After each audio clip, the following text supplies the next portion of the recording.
wir trinken sie nachts, wir trinken und trinken. Wir schaufeln ein Grab in den Lüften, da liegt man nicht eng. Ein Mann wohnt im Haus, der spielt mit den Schlangen, der schreit. Leche negra del alba, la bebemos por la tarde, la bebemos al mediodía, y en la mañana la bebemos de noche, bebemos y bebemos. Cavamos una tumba, allí no hay opresión. Un hombre habita en la casa, juega con las serpientes, escribe cuando oscurece a Alemania, tu pelo dorado, Margarete.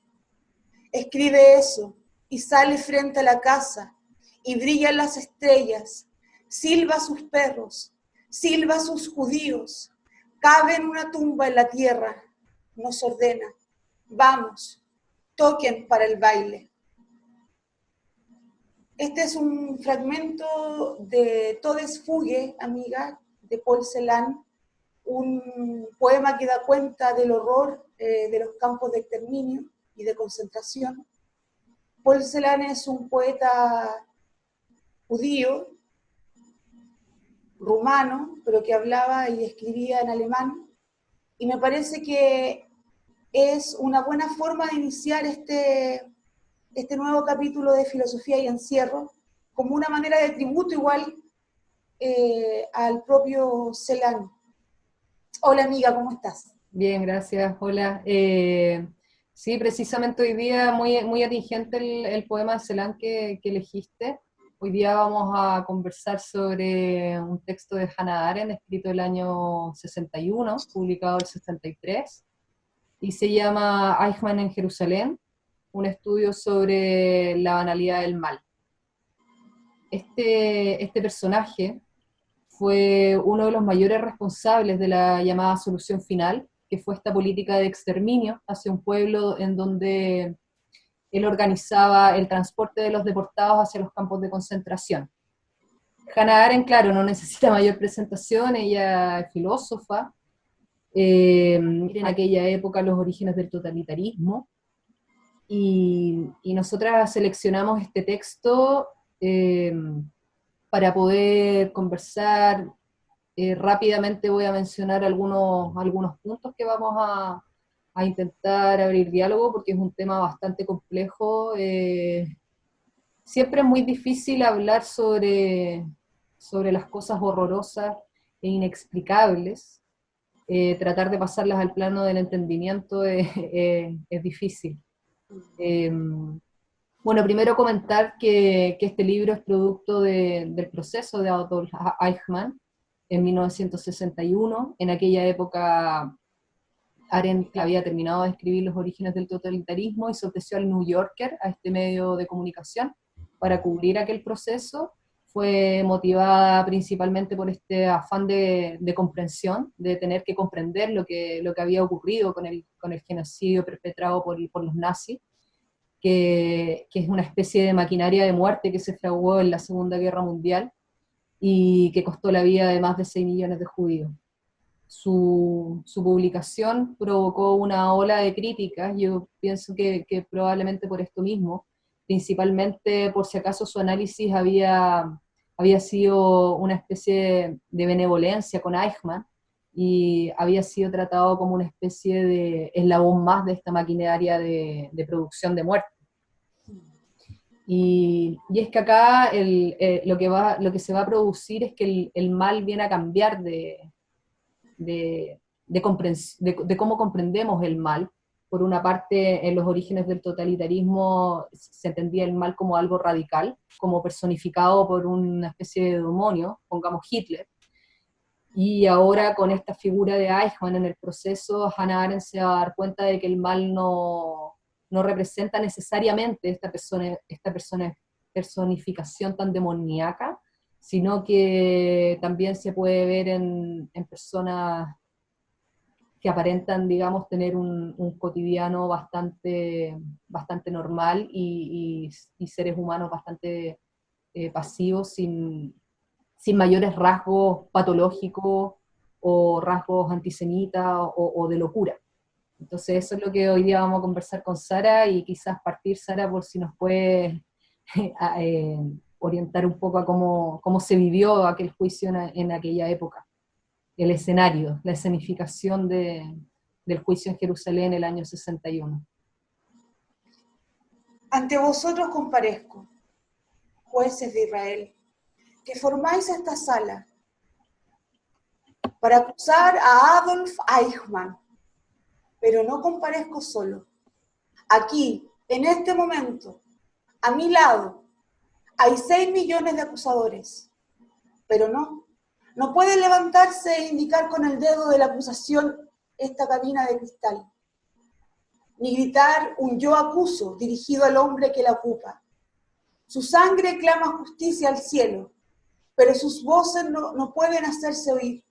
Por esto, en mi persona recae el deber de ser su portavoz y de pronunciar la terrible acusación en su nombre. Estas palabras fueron pronunciadas por Hausner, que es el fiscal a cargo del juicio de Eichmann, el 11 de abril de 1961, cuando comenzó el juicio en Israel. La defensa de Eichmann estuvo a cargo de Servatius, y uno de los dos objetivos del juicio por parte del Estado de Israel es precisamente que se supiera internacionalmente que se estaba juzgando a un nazi, y por otra parte hacerle justicia al pueblo de Israel, al pueblo judío, al pueblo hebreo, y poder hacer justicia, como digo, por los crímenes de los 6 millones de judíos, que es lo que habla Hausner en la acusación. Claro, que tiene que ver como con dar conocimiento al mundo de estos actos terroríficos perpetrados hacia todo un pueblo. A través del juicio, era como una de las cosas que se quería lograr. Claro. Por su parte, Eichmann fue secuestrado el 11 de mayo de 1960 por miembros del servicio secreto israelí, con el objetivo de enjuiciarle bajo los cargos cometidos contra el pueblo hebreo, los crímenes contra la humanidad, los crímenes contra el pueblo judío y también los crímenes de guerra perpetrados por él durante el periodo del régimen nazi, y en especial durante la Segunda Guerra Mundial. Como tú bien decías al inicio, esta responsabilidad consistía en organizar el transporte de prisioneros hacia los campos de exterminio ubicados en Europa del Este. Luego de muchos meses, de 4 meses, se dictaba la sentencia, y Eichmann fue encontrado culpable por los crímenes contra el pueblo judío y sentenciado a morir en la horca. Esto fue el 62, y generó una serie de polémicas. De hecho, Hannah Arendt dice que había esto era como un espectáculo. En el fondo, como que también se hizo como una muestra de justicia, pero como un meeting, así como algo como espectacularizante, debido a que, por ejemplo, los casos de los judíos presentados de las víctimas no eran precisamente los que a Eichmann había perpetrado, ¿cierto? Y a la vez por una serie de conductos legales que pareciera ser que igual, obviamente, que iban a acusar y iban a juzgar a Eichmann, y iba a salir culpable, o sea, como que eso no estaba en cuestión. Es que yo creo que como este juicio quería ser un juicio en contra de todo un régimen, una política de exterminio en contra del régimen de Alemania, pero claro, a través de este hombre Eichmann finalmente se está juzgando a todo un régimen. Sí, respecto al acusado, me llama la atención, Jo, que Hannah Arendt se encuentra con un tipo que no era el que ella tenía en mente, que le habían como dicho que poco menos que era un fanático, una persona como depravada, monstruosa. ¿Podrías tú decirnos más o menos cuál es el perfil psicológico que no solamente Arendt percibe por sí misma, sino que también porque he revisado por psiquiatras, por 6 psiquiatras creo, Eichmann, eso me parece muy importante de relevar.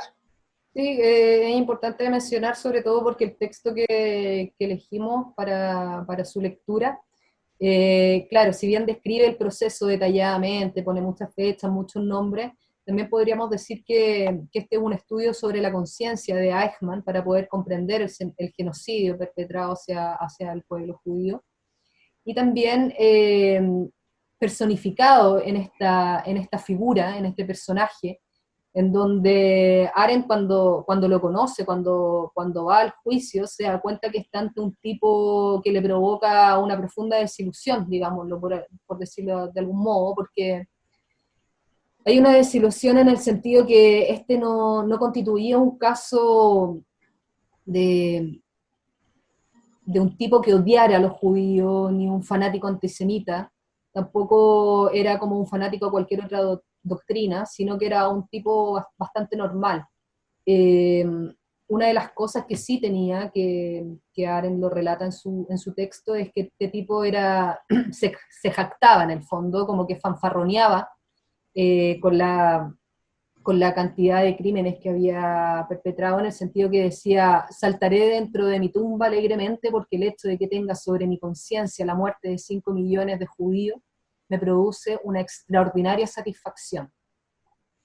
Entonces, claro, porque a la vez yo creo que es muy importante igual acá decir que la obediencia de Eichmann era tal que no hacer lo que hizo le hubiese costado un cargo de conciencia por toda su vida por no obedecer. O sea, como que los valores en él estaban trastocados igual.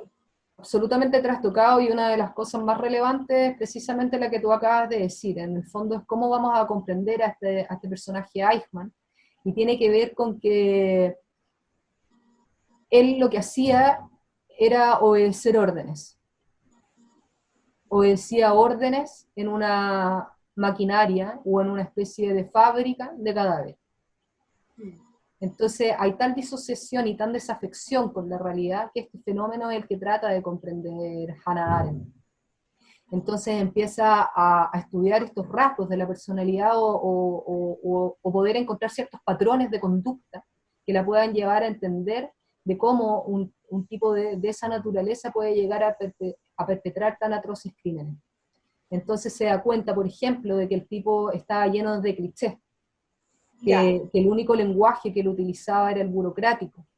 Entonces, este lenguaje que él utilizaba como ocupando cierto mecanismo de defensa para revelar cierta lealtad hacia ciertas órdenes y hacia el poder, entonces se revela esta desconexión con la conciencia, como no poder conectarse con el error con el horror, perdón, de lo que estaba cometiendo. Sí, y encima decirse inocente, encuentro yo que eso es Claro. Es como realmente la distancia que tiene él con respecto a lo que hizo es realmente increíble.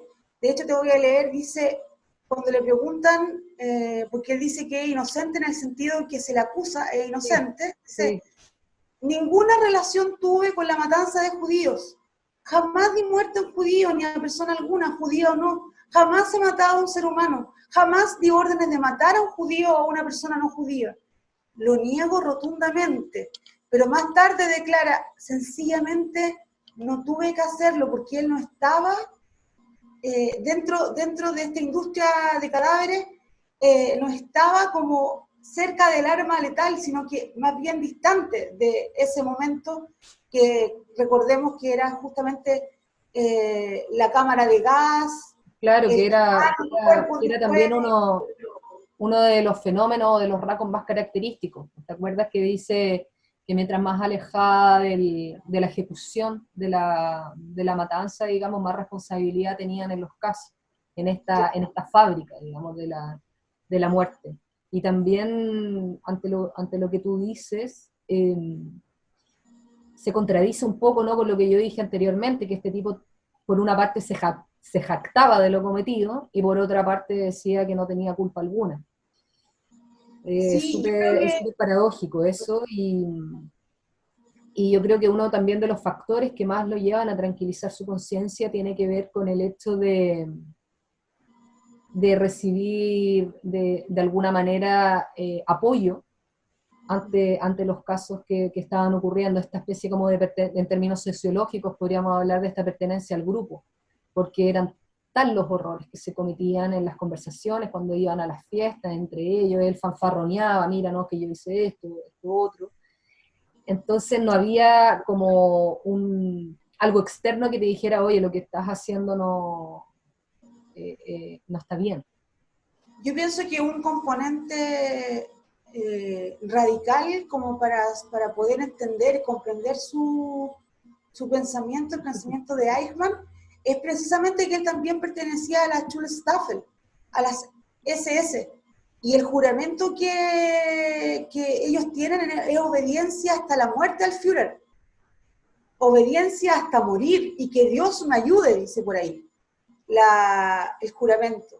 Entonces, es tanta la obsecuencia, es tanta la obediencia, la diligencia en ejecutar las órdenes, que yo haciendo eso me estoy portando, entre comillas, bien, porque estoy Claro, haciendo lo correcto. claro, porque las cosas, es como esta simpleza también que tiene el cotidiano, ¿no? Es como las cosas son como son.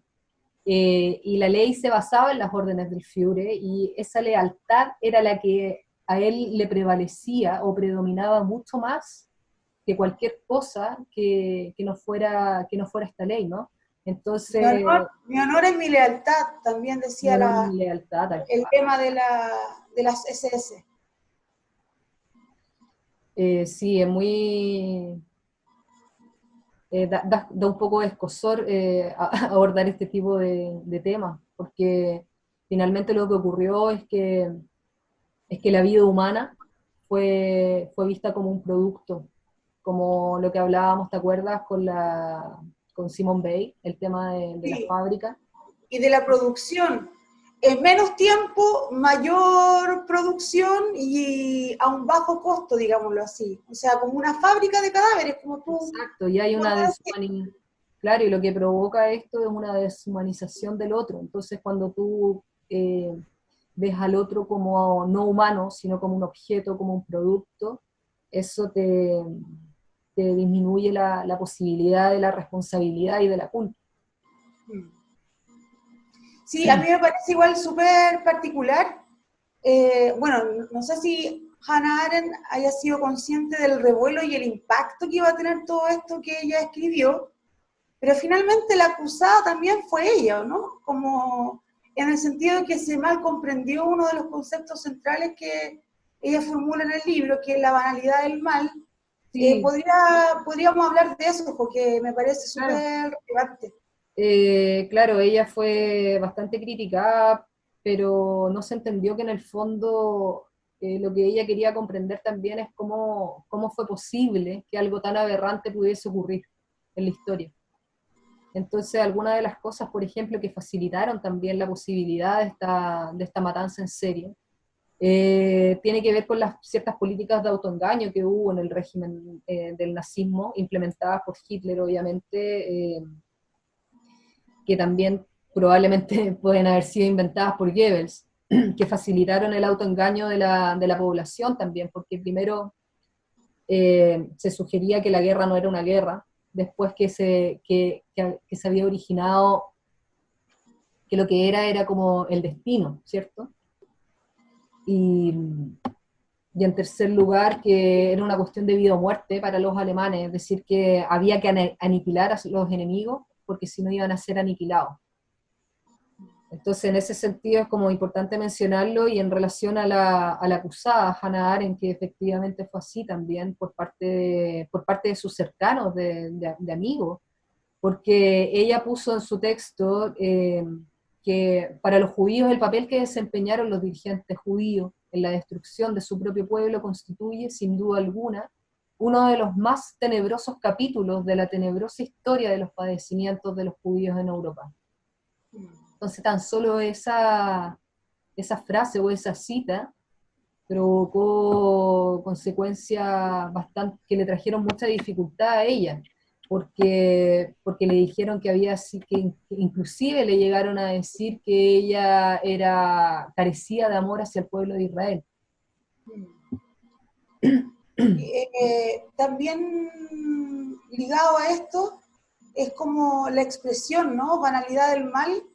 Se entendió mal porque no se refería a que Eichmann, lo que había hecho Eichmann en tanto a matar judíos o el exterminio era banal, sino que estaba más bien, lo banal era el carácter, la conciencia, el hecho de que no existe un mal radical, una motivación a querer hacer el mal.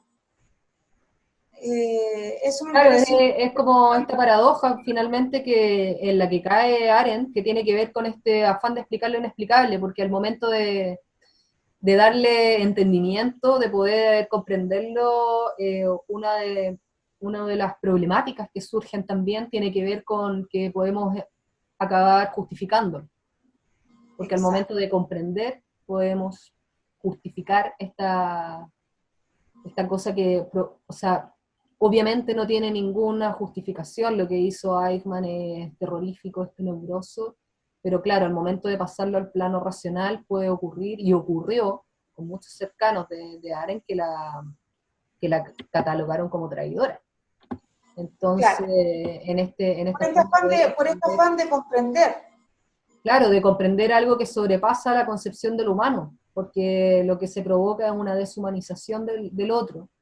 Entonces hay como una búsqueda de sentido constante, que en Eichmann también hay una búsqueda de sentido constante, ¿eh? Porque él, digamos, para justificar los crímenes perpetrados también se aferra a los clichés, se aferra a estas lealtades, a esta obediencia, a la pertenencia al grupo, porque ellos finalmente le permite encontrar cierta seguridad en los actos que hizo. De hecho, él lo ve como un trabajo en una fábrica, así de frío, porque él decía, yo lo que hacía era cumplir con mi labor.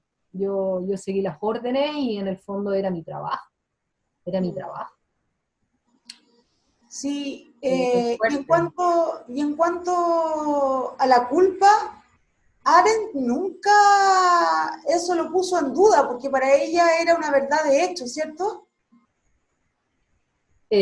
Claro, pues ella dice, de hecho, que antes de redactar Eichmann en Jerusalén, o antes que se realizara este juicio, ya se sabía que la verdad de facto, existe una verdad de facto que no está en duda, que es incuestionable, Claro. y que esto ella dice que es la guardiana de la historia.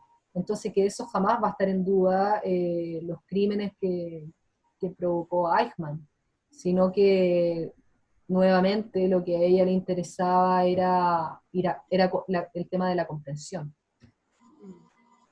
Y, Claro, y también ella hace una diferencia en otro texto que es responsabilidad y juicio con respecto a la responsabilidad y con sí, respecto a la culpa. Porque responsabilidad no es lo mismo que culpa. Culpa es un concepto que tiene que ver con lo moral, con lo jurídico. En cambio, la responsabilidad tiene que ver con lo político. Y existe una responsabilidad por las cosas que uno no hizo, por ejemplo, y en ese sentido el pueblo judío sería responsable igual. claro, la responsabilidad alude más a un tema colectivo que tiene que ver igual que hay una intencionalidad detrás, y la culpa tiene que ver con un proceso individual.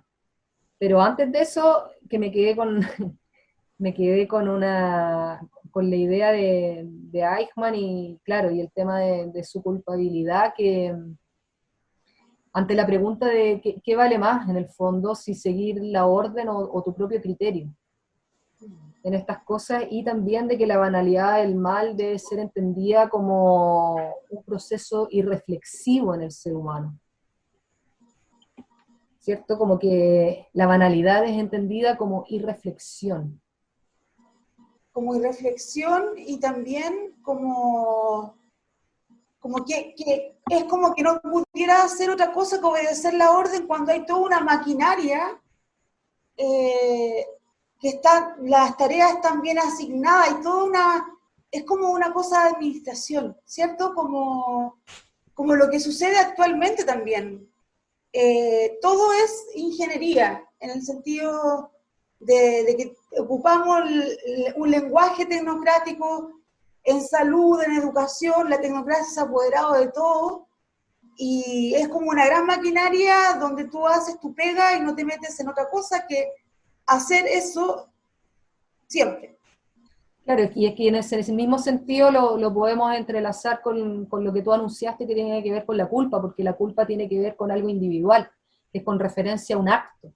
Pero tú eres culpable porque tú te tienes que hacer responsable, digamos, de tus propios actos. Entonces, claro, puede haber una responsabilidad como pueblo ante ciertos actos cometidos, pero alude precisamente la responsabilidad, alude más bien a un colectivo, a un contexto que Claro. conlleva una intención, pero la culpabilidad es individual. Y en ese sentido, cuando se dice todos somos culpables, finalmente lo que se logra es anular la culpa. Nadie es culpable. Claro, nadie es culpable. Eichmann es culpable. Es culpable. Y bueno, este tema es realmente horroroso, pero a la vez muy importante, sobre todo como para que nosotros tomemos conciencia de que también todos podríamos ser de alguna manera Eichmann. Eso, Y yo te diría que ese es uno de los mayores peligros. Y claro, a modo de conclusión, decir que el análisis que realiza Arendt sobre Eichmann lo que hace es que emergen nuevas categorías de la comprensión del mal, en donde esta figura demonizada se cae, y a su vez también se cae junto con eso la figura endiosada, por decirlo de algún modo, pasiva de la víctima. claro, Entonces, teniendo un escenario que nos pone hoy día, digamos, estamos en un escenario que pueden emerger nuevos totalitarismos, no estamos lejos de eso. Entonces existe la necesidad, siempre te diría yo, como para irnos con algo no tan pesimista ni tan negativo, sino que con una urgencia de poder cultivar el pensamiento crítico, de poder cultivar la reflexión, de tener que cuestionar lo que hacemos, nuestras propias prácticas cotidianas, porque eso incide incalculablemente en la vida de otros seres humanos, porque lo que no puede pasar es que veamos al otro como cosa, como que objetualicemos a las personas para cumplir nuestros propios fines. ya sea a partir de una superioridad económica, racial, etaria, o sea, yo creo que es transversal a diferentes estructuras de la sociedad. Porque yo no tengo por qué sentirme superior a una abuelita ni a una persona afro descendiente o ante una persona pobre, ¿me entiendes? Como que también hay que tener patente eso, y sobre todo en estos contextos que estamos en un contexto de encierro, de pandemia, de crisis mundial, económica también. Sí, entonces, claro, es lo que hemos venido hablando, y ya para despedirnos, porque se nos está acabando el tiempo, es que, claro, no se pueden seguir, hay que tener ojo con no aceptar ciertos autoengaños, y ante un escenario que, claro, que es de incertidumbre global, y la posibilidad de deshumanización siempre está latente. Entonces es algo que no se puede permitir, y que tampoco es posible la indiferencia. Sí, yo solamente me quiero despedir Der Ruf stecht con el tiefer poema de ins Celan que quedó Erdreich Eisen. transmitiendo. Die anderen spielt weiter zum Tanz auf. Er greift Está nach en den YouTube, Eisen si im lo Hof. quieren Er buscar. schließt seine Augen.